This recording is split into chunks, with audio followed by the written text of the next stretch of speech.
that are in the food and agricultural industry in mind. I am well aware that we do have non-food and non-agricultural industries amongst us. So but the certification process is the same for all, and the intended benefits are the same. But I'll be making reference to food and agricultural industries, but it's pretty much the same process and the same benefits for everyone. Now let's start by looking at what the Minority and Women-Owned Business Enterprise Program is. It was enacted to promote and increase the participation of minority and women-owned business enterprises in state contracting and procurement activities. It was enacted as part of New York State Executive Law, Article 15A, which outlines the goals and the requirements for the MWBE program. The Division of Minority and Women Business Development was then established in 1988, and its goal was to promote equal opportunity, to promote economic opportunities and to eliminate the barriers to participating in state contracts. DMWBD has 3 key objectives. Firstly, they are there to encourage and assist state agencies to award a fair share of contracts to MWBEs. They review applications and they make the certification decision. They promote the business development of MWBEs through education and outreach. They also maintain an MWBE website with the list of businesses that are certified.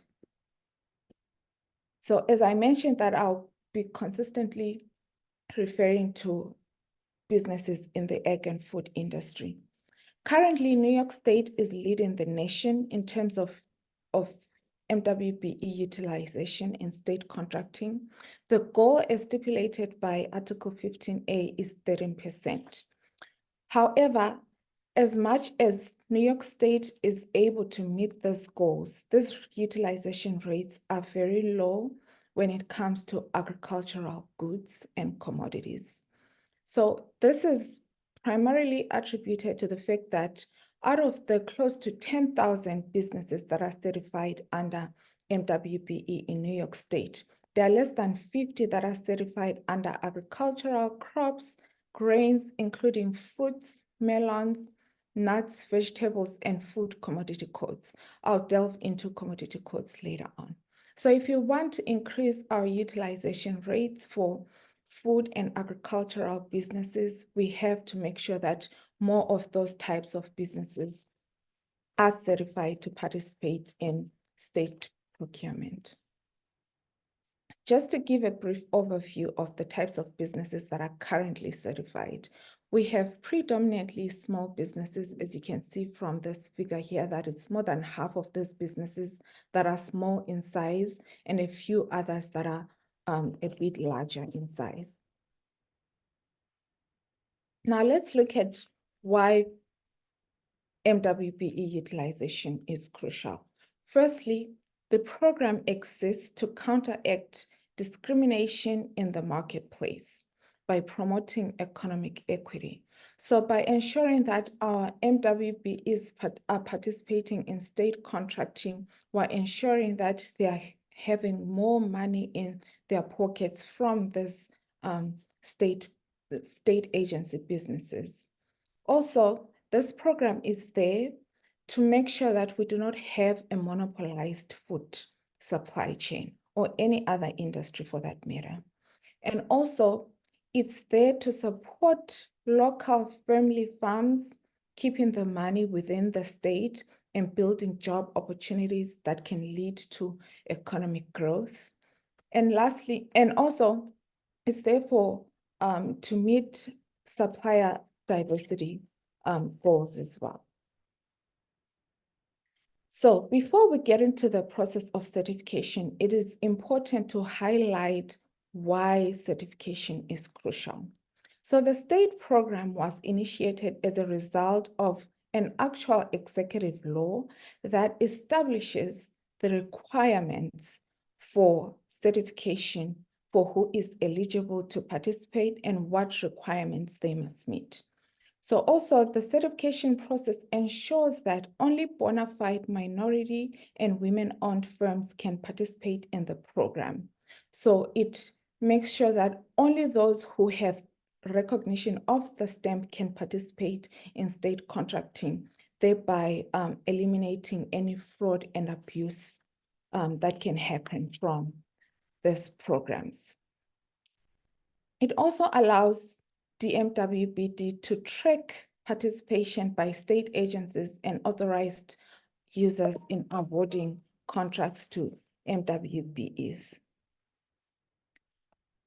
There are many benefits to getting certified. Firstly, after certification, your firm is listed in the New York State Directory of Certified MWBE Firms.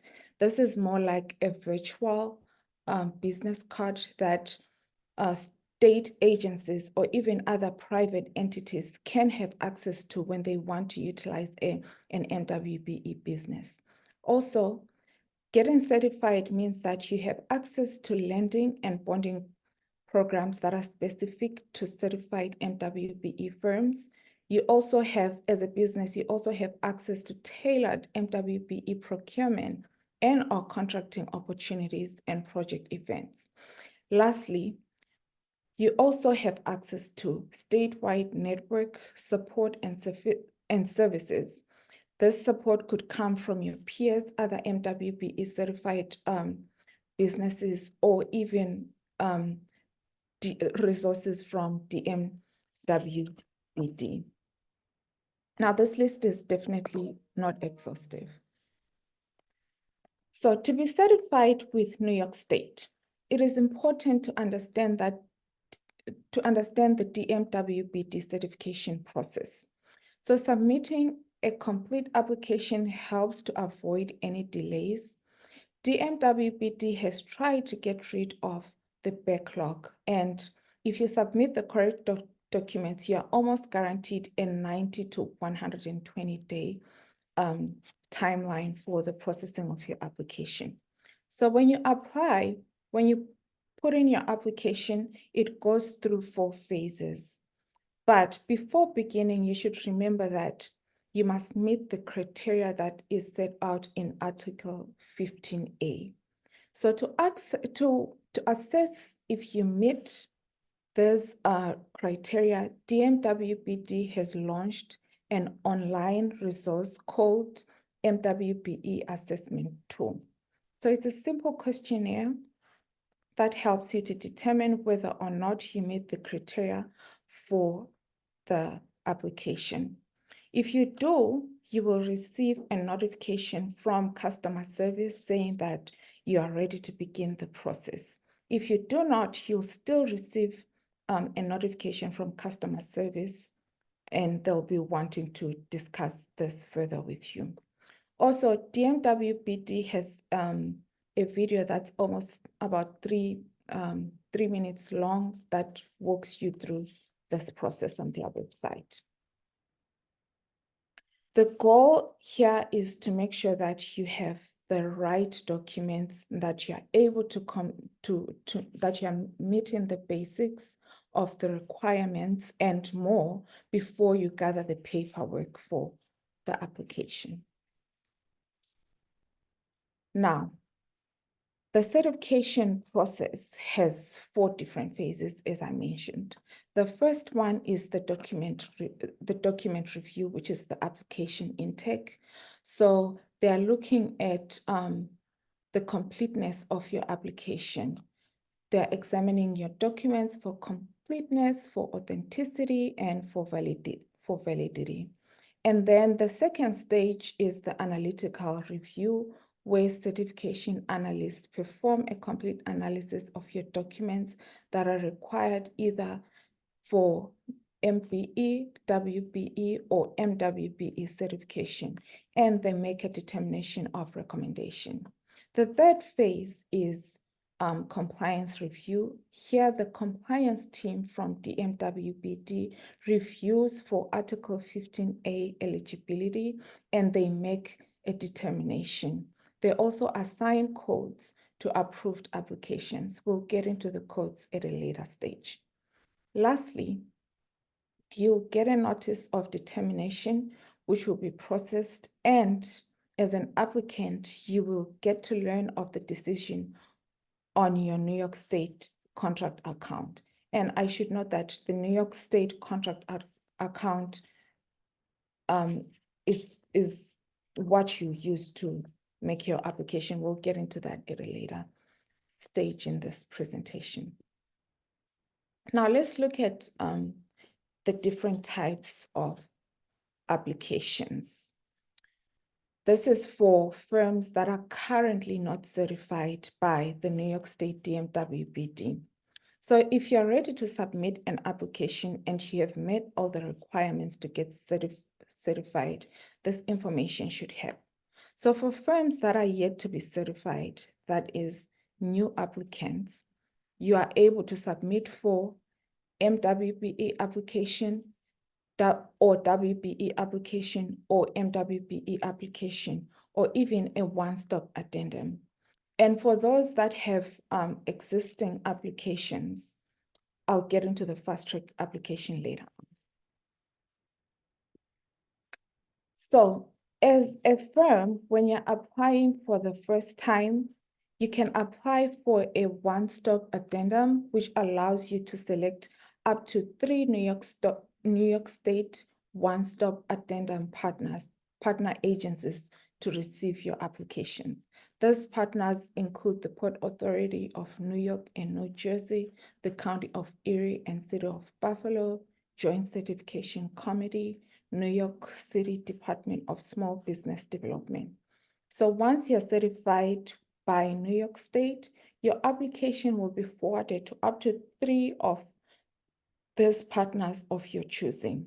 Please note that this is a one-time courtesy for first-time applicants who have no application under review with any other partners.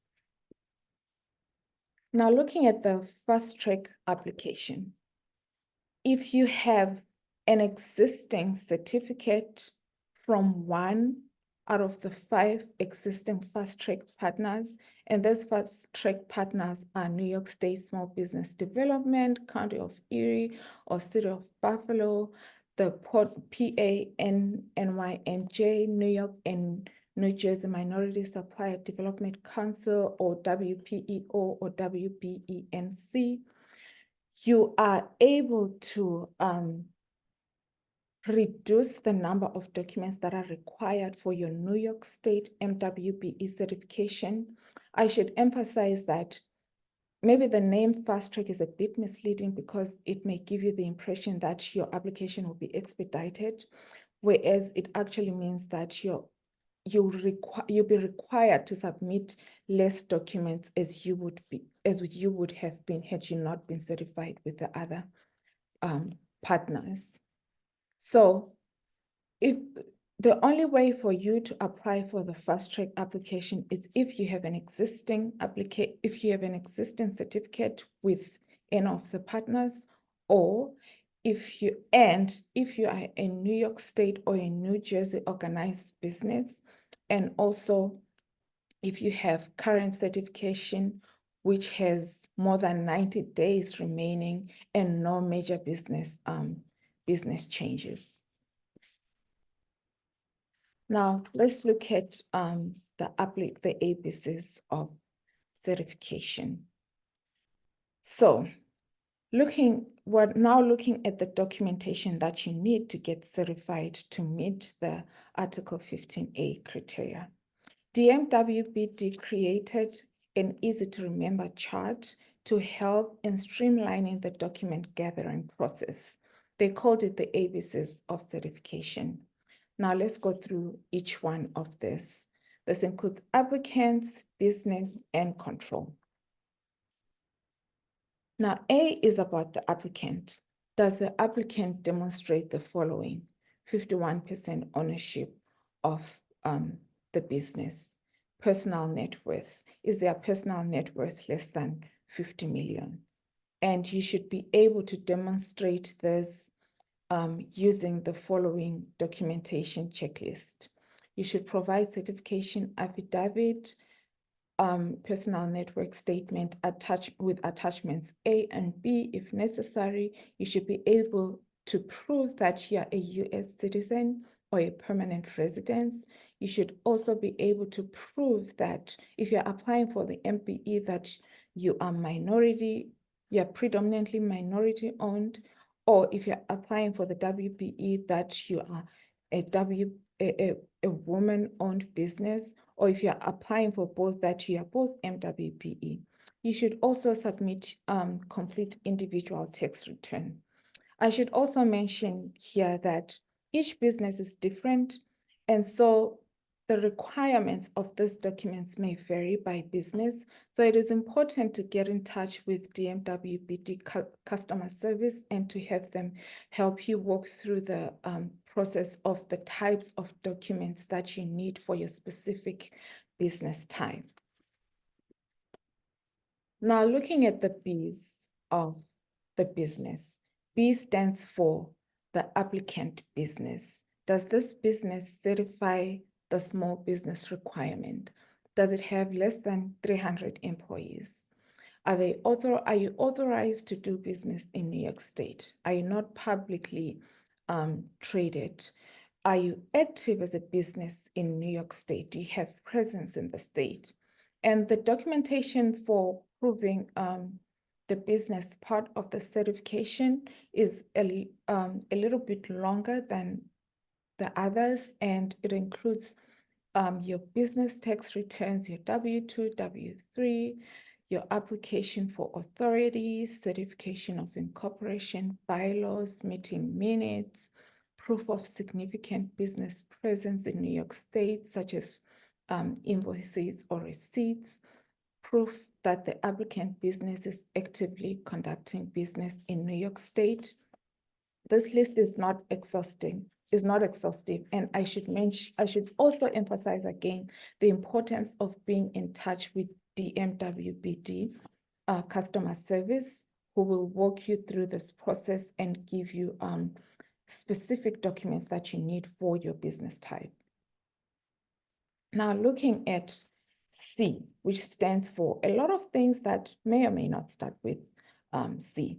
This includes control, operations, and contributions. Are they proportionate to the ownership of the business? If you as a business are saying you're the majority owner, are you able to prove that you have made a capital contribution that is proportional to your ownership? You are also bearing risks and profits proportionate to your business ownership.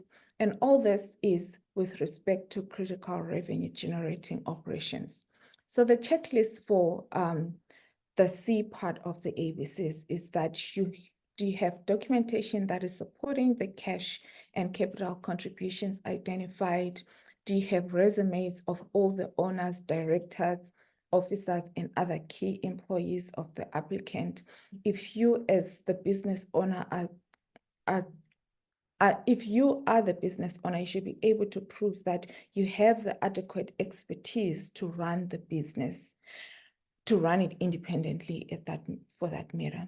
You should also have copies of all licenses, permits, certifications, and accreditation that is necessary for your type of business, including bank signature cards, current lists of deeds, and third-party agreements. Now, I'm going to give an example of what may easily make you be ineligible. If, for instance, as a business owner, we have Mr. and Miss Smith and their own XYZ Electric, and Miss Smith is listed as the owner who is claiming the 51% ownership. But then when they look at your records, they find that Miss Smith only contributed, let's say, $1 million towards the business, whereas Mr. Smith contributed $2 million. So just by capital contributions, you can easily be declined, or your application may be denied. Now, moving right along to the commodity codes that I mentioned briefly earlier. So certification applicants must select commodity codes when they're applying, so that they may assign these codes in your directory profile. So this is what the state agencies and the private entities can view, as they are potentially looking for either prime contractors or subcontractors. The certification analyst will review all of your code requests, and he will need to provide sufficient evidence that the code is relevant to your documentation. So we have the NAICS codes, which encompass industry codes or the economic activity of the business. And we also have the national NIGP codes. So MWBE tends to focus more on the NAICS code. So if a state agency has some discretionary spending that they want to use, if they're not going through centralized contracting, then they can go through the directory to see who has the code, the commodity code for the type of service or commodity that they are looking for.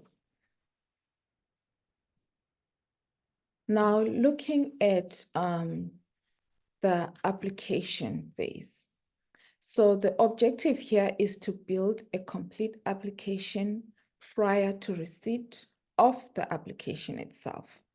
So if your document is not complete, if your application is not complete and does not have all the appropriate supporting documents, or if there is inconsistent ownership information, that is, you're not able to prove that you are owned by either minority or women, or you're not able to prove that you are a small business, or any of the other criteria that is listed in Article 15A, then your application will be returned.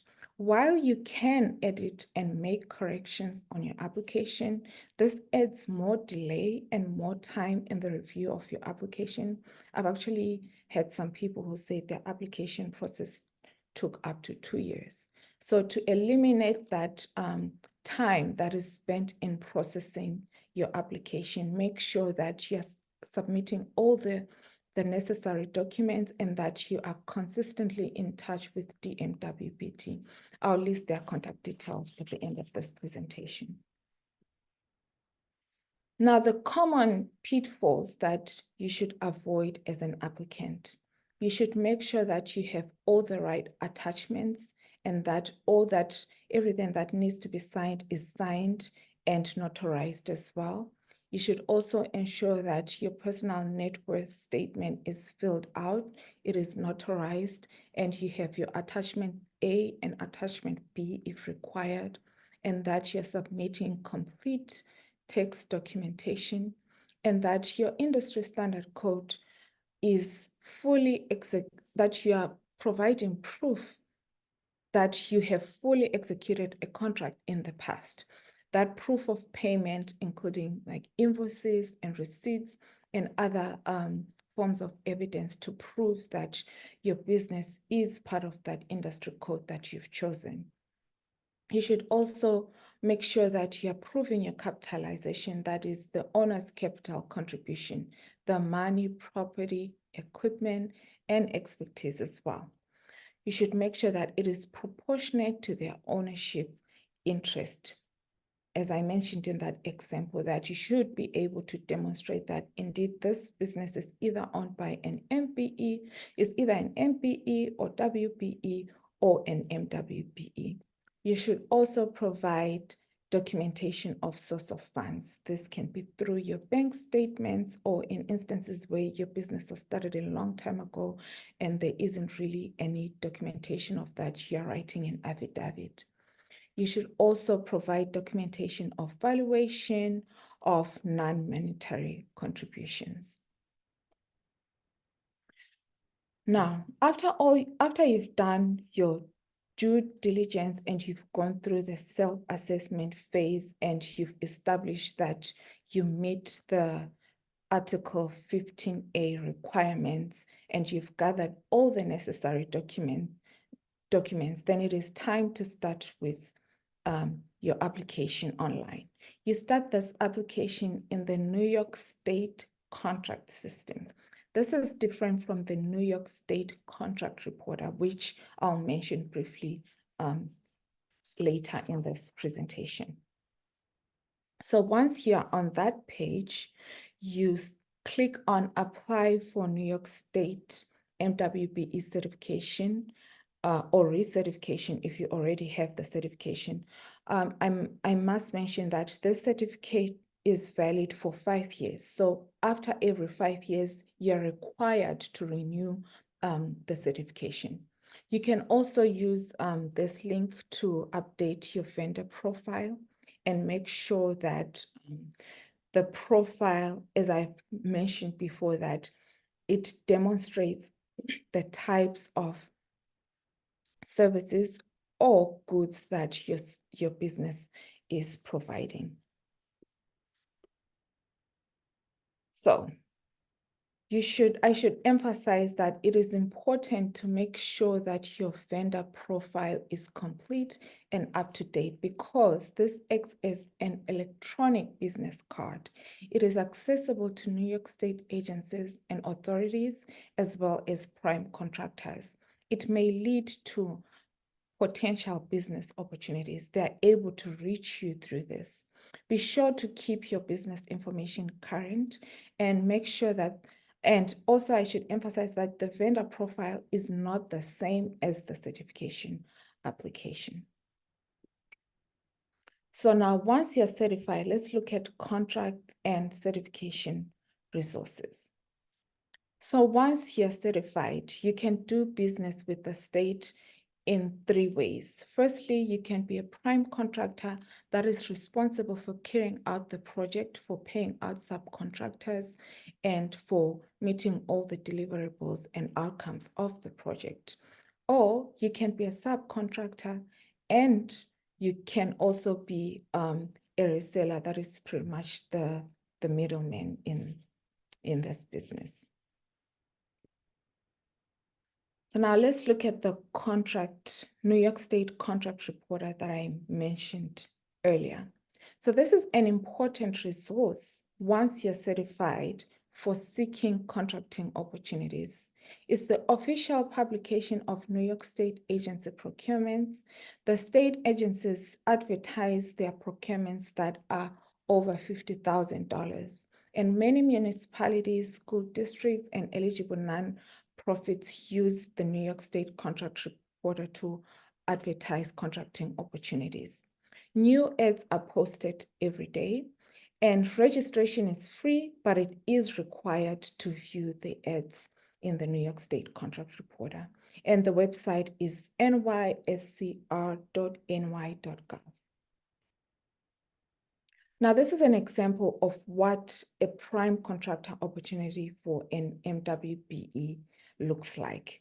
It will be listed on the title that this opportunity is specifically for an MWBE business. And if they're looking for, if there are MWBE goals for as subcontractors, it will be listed like this. For instance, in this case, MBE goal is 16.8% and the WBE goal is 13.2%. So the subcontractor is only delivering a part of this project and not the entire project. So one other important resource is OpenBook. OpenBook allows you to search through active New York State contracts. So unlike the New York State contract reporter, you can use OpenBook as a resource before you get certified to see the types of contracts that are existing in the states, to see the type of demand of goods and services that state agencies have. So it is searchable by agency or by vendor. It allows you to see the contract number, the vendor, the contract amount, the amount spent to date, and the contract expiration date. Now, this is an example of a search that I made in Open Book. I went under commodity codes and I looked for groceries, food. And we can see here that the vendor name are these ones, and these are our authorized users, and this is the current contract amount, and this is how much they've spent to date.